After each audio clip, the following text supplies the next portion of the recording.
Kerjasama antar negara merupakan bentuk hubungan yang dilakukan oleh dua negara atau lebih tanpa paksaan dengan tujuan untuk memenuhi kebutuhan rakyat di suatu negara dan kepentingan negara. A. Paradigma kerjasama antar negara. Untuk membangun kerjasama antar negara perlu dibuat suatu landasan dan perspektif seperti paradigma realisme, liberalisme, dan konstruktivisme.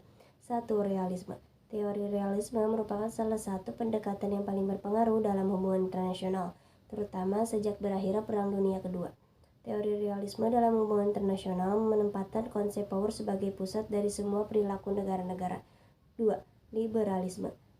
Liberalisme dalam konteks hubungan internasional berbeda dengan realisme yang lebih menekankan kepentingan nasional, kekuatan militer, dan anarki internasional. Pendekatan ini menekankan pentingnya kerjasama internasional, lembaga internasional, perdamaian, hak asasi, dan perdagangan bebas.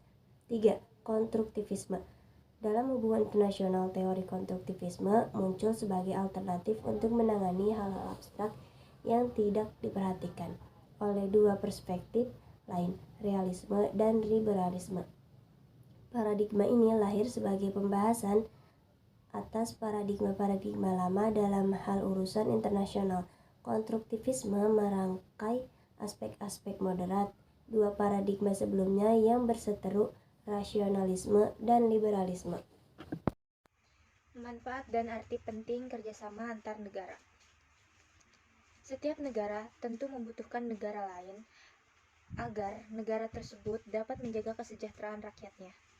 Selain itu, tidak pernah ada negara yang dapat bekerja dan berkembang secara mandiri tanpa membutuhkan bantuan dari negara lain. Oleh karena itu, setiap negara memiliki hubungan atau kerjasama dengan negara lain yang disebut kerjasama antar negara. Mencegah terjadinya konflik dalam kerjasama antar negara adalah salah satu tujuan utama dalam hubungan internasional. Selain untuk kepentingan pertumbuhan ekonomi, kerjasama antar negara juga memiliki tujuan untuk dapat mencegah terjadinya konflik antar negara. Dengan adanya kerjasama antar negara, maka dapat membentuk persahabatan yang baik dengan negara lain. 8. Memajukan ekonomi suatu negara. Memajukan ekonomi suatu negara melalui kerjasama antar negara merupakan tujuan penting dalam konteks hubungan internasional. Kemajuan tersebut dapat dilihat dari intensitas kegiatan ekspor-impor barang dan jasa yang terjadi di suatu negara. Untuk mencapai hal ini, berbagai hal diperlukan sebagai berikut. 1. Pembangunan infrastruktur. 2. Promosi perdagangan bebas. 3. Investasi asing langsung atau Foreign Direct Investment atau FDI. 4. Pendidikan keterampilan. 5. Kerjasama teknologi dan inovasi. 6. Promosi kewirausahaan dan UMKM. 7. Kerjasama keuangan dan perbankan. 8. Peningkatan akses pasar. 9. Perlindungan hak kekayaan intelektual atau HKI. 9. Kerjasama regional dan internasional. C. Geopolitik Indonesia sebagai potensi menjalin kerjasama internasional. Secara istilah, geopolitik tersusun dari kata geo dan politei. Politei berasal dari kata polis yang berarti kota atau negara atau kesatuan masyarakat yang berdiri sendiri, dan tei yang berarti kebijakan atau urusan yang bermakna kepentingan umum warga negara suatu bangsa. Jadi, politei berarti kebijakan penyelenggaraan negara. Dalam bahasa Inggris, geopolitik disebut sebagai geopolitis, yang berarti rangkaian prinsip, keadaan, dan alat yang digunakan untuk mencapai tujuan dan cita-cita tertentu. Oleh karena itu, maka dapat disimpulkan bahwa geopolitik adalah studi tentang bagaimana hubungan kompleks antara geografi, ekonomi, politik, dan militer membentuk kekuatan di tingkat nasional dan internasional. Unsur-unsur geopolitik suatu negara atau wilayah terutama dibentuk oleh faktor-faktor seperti lokasi geografis, sumber daya alam, dan keamanan nasional, dan faktor-faktor eksternal. Dan ada beberapa bentuk kerjasama antar negara, yaitu 1. Kerjasama bilateral adalah kerjasama yang dilakukan oleh dua negara. 2. Kerjasama multilateral adalah kerjasama yang terjalin oleh beberapa negara dan tidak dibatasi dengan kawasan maupun wilayah. 3. Kerjasama regional adalah kerjasama yang dilakukan oleh negara-negara yang berada di suatu kawasan atau wilayah. 4. Kerjasama internasional adalah kerjasama yang dilakukan oleh negara-negara di seluruh dunia dan tidak terbatas pada suatu kawasan atau wilayah. Contoh kerjasama antar negara: 1. Kerjasama Indonesia dan Brazil di bidang pengembangan peternakan. Kerjasama ini meliputi pertukaran informasi, penelitian bersama, transfer teknologi, penelitian tenaga ahli, dan bantuan modal. Salah satu contoh kerjasama yang telah dilakukan adalah impor bibit sapi dari Brazil oleh Indonesia. 2. Kerjasama Indonesia dari Jerman di bidang perdagangan. Jerman merupakan salah satu mitra dagang terbesar Indonesia di Eropa. Pada tahun 2019, nilai perdagangan kedua negara ini mencapai 6,5 miliar euro atau sekitar 108 triliun rupiah.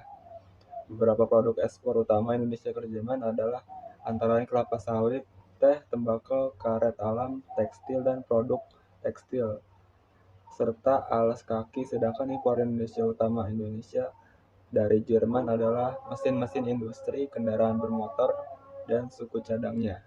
Ada 3 landasan berpikir dalam kerjasama antar negara, yaitu realisme, liberalisme, dan konstruktivisme. Paradigma ini memiliki pandangan yang berbeda tentang motivasi, sifat kerjasama, dan faktor-faktor yang membentuk hubungan internasional. Meskipun demikian, dalam praktiknya kerjasama antar negara seringkali melibatkan kombinasi elemen-elemen dari ketiga paradigma ini. Negara-negara seringkali memilih pendekatan yang lebih pragmatis dan sesuai dengan situasi tertentu, menggabungkan berbagai elemen yang ketiga tersebut. Berikut adalah pengertian kerjasama internasional menurut para ahli. 1. Perwita Duniani merupakan kerjasama internasional merupakan sistem hubungan yang dibuat berdasarkan kehidupan internasional dan terbagi dalam berbagai macam bidang seperti bidang ideologi, ekonomi, sosial budaya, politik, lingkungan hidup, kesehatan, pertahanan, serta keamanan. 2. Doherty dan Potigraf. Kerjasama internasional menurut Doherty dan Potigraf merupakan hubungan yang di dalam antar negara dan tidak ada unsur kekerasan maupun paksaan, serta disahkan secara hukum internasional dalam upaya memberikan kebebasan untuk membangun negaranya sendiri. 3. Theodore Columbus dan James Wolfe. Columbus dan Wolfe mengusulkan bahwa kerjasama internasional merupakan hubungan internasional yang berupa interaksi antar warga dari suatu negara dengan negara lain. Pengertian tersebut Columbus dan Wolfe mengemukakan melalui tulisannya berjudul Introduction to International Relations pada tahun 1986. 4. Kusnadi Cortaz Sasmito. Kusnadi berpendapat bahwa kerjasama internasional merupakan akibat dari adanya hubungan internasional serta akibat dari bertambahnya hal kompleks dalam kehidupan manusia dalam masyarakat internasional. 3 bentuk kerjasama antar negara dan contohnya. Kerjasama antar negara merupakan hubungan yang dijalani antar 2 negara atau lebih dalam berbagai bidang. Untuk mencapai tujuan bersama, bentuk kerjasama ini dilakukan untuk mempererat hubungan antar negara, mencukupi kebutuhan dalam negeri, dan saling membantu ketika ada yang membutuhkan bantuan. Secara garis besar, kerjasama antar negara terdiri dari 3 bentuk, yaitu ada kerjasama bilateral. Kerjasama bilateral adalah kerjasama antar 2 negara untuk mencapai sesuatu.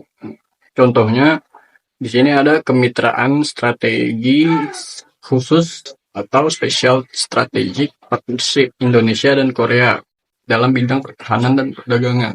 Kemudian ada kerjasama regional, adalah kerjasama yang dilakukan oleh beberapa negara dalam suatu wilayah yang berdekatan. Contohnya seperti Asosiasi Negara-Negara Asia Tenggara atau ASEAN. Berikutnya ada kerjasama multilateral. Kerjasama multilateral adalah kerjasama yang melibatkan lebih dari 2 negara. Kerjasama ini tidak dibatasi oleh kawasan atau wilayah. Contohnya seperti Perserikatan Bangsa-Bangsa atau PBB.